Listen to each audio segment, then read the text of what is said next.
నిన్న ప్రెస్ మీట్లో జగన్మోహన్ రెడ్డి గారు నేను అన్నిటికీ సిద్ధమే అన్నారు. అంటే ఏంటి సార్ దాని వెనక అర్థం? అంటే నేను ప్రజలు మమ్మల్ని గెలిపించిన 11 మంది ఎమ్మెల్యేల తరపున మేము అసెంబ్లీలో పోరాడతామని చెప్పేసి అనుకుంటున్నాను నేను. చందు గారు, ఇంకొకటి నాకు డౌట్ ఉంది. ఇప్పుడు కూటమి కూడా చాలా హామీలు ఇచ్చింది, అది కానీ హామీలనే అనుకోవాలి. వాటిని ఇక్కడ మనం ఎవరిని భుజాన వేసుకోవడానికి వీల్లేదు. చందు గారు, ప్రజల కోసమే ఇక్కడ మనం చర్చించాలి. ఇప్పుడు కూటమి ఇచ్చిన అలివిగాని హామీలు అమలు చేయాలంటే లక్షల కోట్ల రూపాయల బడ్జెట్ అవసరం అవుతుంది. సో మరి ఇప్పుడు ఈ 5 సంవత్సరాల వైఎస్ఆర్ కాంగ్రెస్ పార్టీ చెందిన నాయకులు ఎవరైతే ఉన్నారో మట్టి మీద, ఇసుక మీద, లెక్కర మీద అడ్డగోలుగా సంపాదించిన డబ్బులు అయితే ఉన్నాయో అవన్నీ గనక ఈ కూటమి ప్రభుత్వం వెలికి తీస్తే ప్రజలకి సంక్షేమం ఈ హామీలు 10 సంవత్సరాలు దించొచ్చు. డెఫినెట్గా అంటే ఇందాక పిఠాపురం వర్మ గారు చెప్పినట్టు క్లారిటీ ఉంది, కూటమికి క్లారిటీ ఉందని నాకు అర్థమైంది. ఎందుకంటే ప్రజలది ఏదైతే దోచుకున్నారో అంతా మళ్ళీ తీయాలి కదా, దోచుకున్న తీయాల్సిందే, ఎవరిని వదలకూడదు. ఇక్కడ ఏంటంటే ఇప్పుడు మాటకి మాట అన్నారనే ఉద్దేశంతో వాళ్ళేది కక్షపూరితం అనేది కాకుండా వాళ్ళు కనుక ప్రజల సొమ్ము దోచుకుంటే అది శాండ్ ధర కావచ్చు, ల్యాండ్ల నుంచి కావచ్చు, ఏ విధంగా అయినా కానీ వాళ్ళని కక్కించాల్సిన బాధ్యత యాంటీ కరప్షన్ బ్యూరో కావచ్చు, సిబిఐ అవసరమైతే సిబిఐ ఎంక్వైరీ చేయాలా. ఎవరైనా అక్రమాస్తులు కనుక ఇచ్చేసుకుంటే వాళ్ళని ప్రభుత్వ సొమ్ము అది అంతే కదండి. డెఫినెట్గా వస్తే కనుక ఇప్పుడు ఇసుక మాటను ఇప్పుడు ఫ్రీగా ఇసుక వచ్చేది 10,000, 20,000, 30,000 లారీ అంటే అదే మద్యం మాటన కూడా ఎంత కల్తీ. ప్రకృతి వనరులతో ప్రకృతితో పెట్టుకుంటే ఏం జరుగుతుంది చూశారు కదా. ప్రకృతి విలయతాడినావు సార్ బ్రహ్మనాయుడు. ఇప్పుడు ఋషికొండలు ప్రకృతికి రమణీయత మారిపోయారు.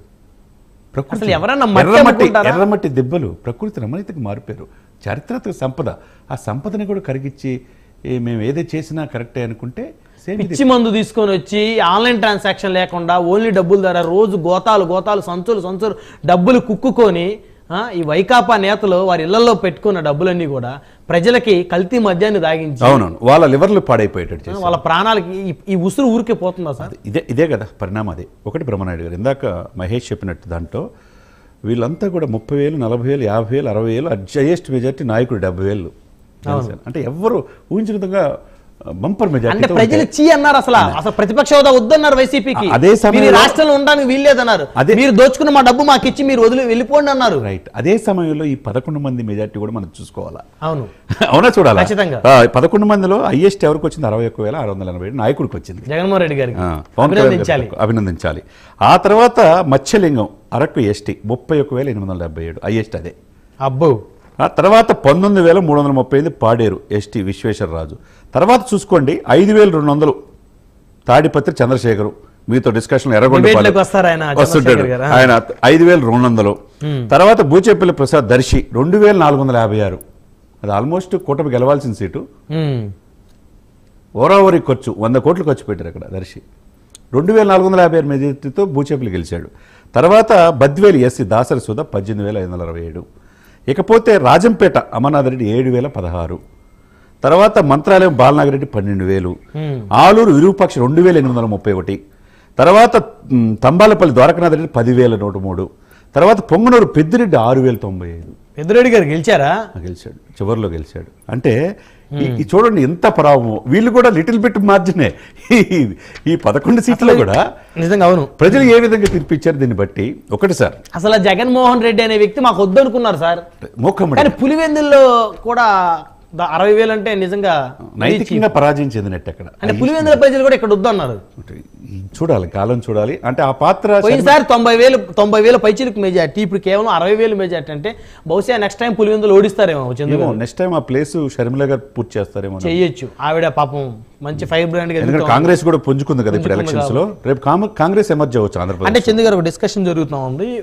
వైఎస్ఆర్ కాంగ్రెస్ పార్టీలో విలీనం అయ్యేటువంటి ఒక ఆలోచన, ఒక చర్చ కూడా నడుస్తూ ఉంది. ఎందుకంటే జగన్మోహన్ రెడ్డి గారు తన అక్రమాస్తులు కాపాడుకోవడం కోసం, తన కేసుల నుంచి బయటపడటం కోసం తన కాంగ్రెస్ తోటి ఎలాగైనా మిలాఖత్ అవుతాడు అనేది ఒక చర్చ నడుస్తూ ఉంది. అది ఎంతవరకు వాస్తవం దాంట్లో? అంటే ఇప్పుడున్న పరిస్థితుల్లో మరలా 3వసారి మోదీ గారే వస్తారు. ఇక్కడ ఆంధ్రప్రదేశ్ యొక్క ఎంపీలు పక్కనున్న ఒరిస్సా కావచ్చు, తర్వాత ఉత్తరప్రదేశ్లో సోగం పడిపోయినాయి, మధ్యప్రదేశ్, ఈ కొన్ని వల్ల ముఖ్యంగా కీలకంగా ఆంధ్రప్రదేశ్ అవుతుంది. ఎన్డీఏలో కీలకమైన భాగస్వామ్యం చంద్రబాబు నాయుడు, పవన్ కళ్యాణ్ అవుతారు. ఎన్డీఏలో మీరు రేపు convener, co convener Pawan Chandrababu నాయుడులో ఎవరికి వచ్చినా మీరు ఆశ్చర్యపడాల్సిన అవసరం లేదు. ఓకే. ఎందుకంటే కీలకం ఈ సీట్లు. ఈ సీట్లతోనే కూటమి అధికారంలో వస్తుంది. అప్పుడు రాష్ట్రానికి కావాల్సినవి అన్ని తీసుకోవచ్చు. Conclude చేయండి. ఇదే సమయంలో జగన్మోహన్ రెడ్డి గారు అక్రమాస్తుల మీద 33 కేసుల మీద పోరాడుతున్నారు వీళ్ళు. అదే సమయంలో స్కిల్ డెవలప్మెంట్లో 55 రోజులు చంద్రబాబు నాయుడు జైలుకి పంపించినట్టు ఇదే విచారణ ఉంటుంది కదా ఇక్కడ కూడా. 100%. కేంద్ర ప్రభుత్వం కూడా నిఘా పెట్టింది కదా సార్. కానీ ఇప్పుడు వీళ్ళు దోచుకున్న అన్ని బయటికి తీయాలంటే ఎన్ని సంవత్సరాలు పట్టిందో చందు గారు? చూడాలి. 5 సంవత్సరాలు సఫిషియెంట్ టైం ఉంది.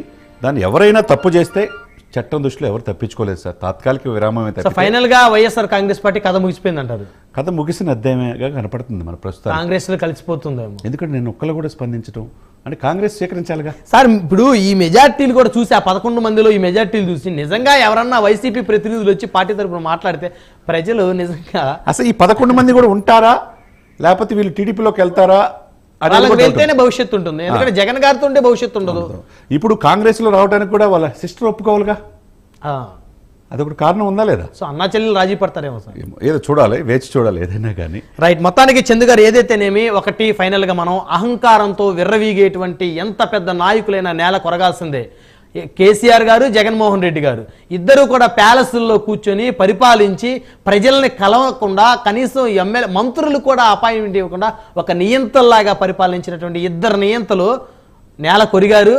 ఈ 2023, 2024 తెలుగు రాష్ట్రాల ఎన్నికలు ఈ ఇద్దరు నియంతల గురించి చరిత్రలో లిఖించాల్సినటువంటి ఎన్నికలు. భవిష్యత్తు తరాల్లో రాజకీయాల్లోకి రావాలనుకున్నటువంటి ఎవరైతే ఉత్సాహవంతమైనటువంటి యువకులు ఉంటారో, యువకులైనా వాళ్ళకి ఒక కేస్ స్టడీ. మహేష్ కూడా అదే చెప్పాడు. తెలుగు రాష్ట్రాల నియంతల చరిత్ర. Right right. ధన్యవాదాలండి చర్చలో పాల్గొనేందుకు చందు శ్రీనివాస్ గారు, రాజకీయ విశ్లేషకులు, మెరుపుల మహేష్ గారు, నగర నియోజకవర్గం జనసేన పార్టీ ఇన్ఛార్జ్, అదేవిధంగా ఎస్వీఎస్ఎన్ వర్మ గారు, పిఠాపురం మాజీ ఎమ్మెల్యే, తెలుగుదేశం పార్టీ ఇన్ఛార్జ్. అందరికీ పేరు పేరున ధన్యవాదాలు. మరిది వాళ్ళ హాట్ టాపిక్.